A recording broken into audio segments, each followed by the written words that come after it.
Minsan sa buhay may dumarating, hindi mo akalain na iyong maangkin. Pagsubok ba ito o tadhana ng buhay ko? Sagot sa Diyos mo lang matatamo. Hindi mo akalain, baka bukas ay oras mo na. Huwag sumabay sa hangin na nananalanta. Sundin mo ang payo ng iyong ama't ina, at dun sa Diyos magmakaawa.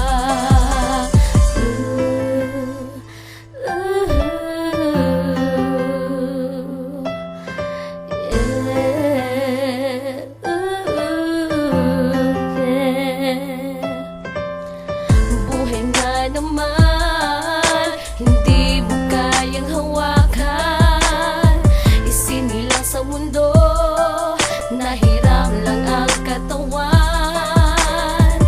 Ano man ang iyong yaman, o gumagapang ka na sa kahirapan, doon sa kaitaasan, pantay ang tingin sa mga nilalang.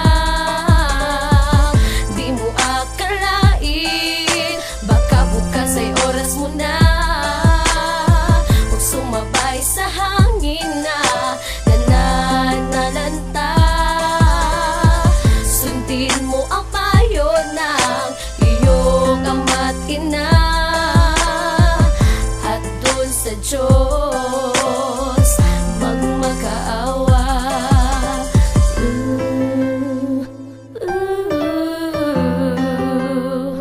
Magmakaawa.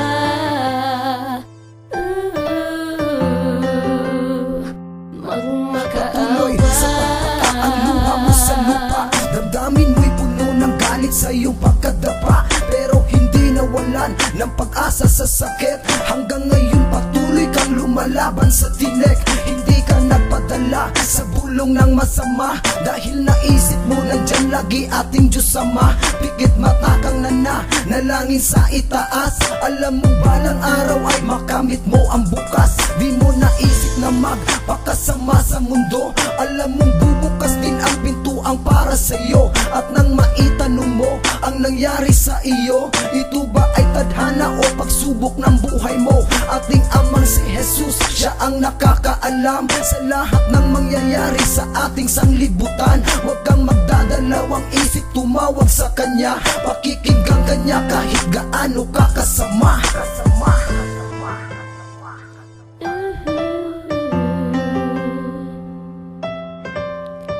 Minsan sa buhay may dumarating, hindi mo akalain na iyong maangkin. Pagsubok ba ito o tadhana ng buhay ko? Sagot sa Diyos mo lang matatamo. Sagot sa Diyos mo lang matatamo.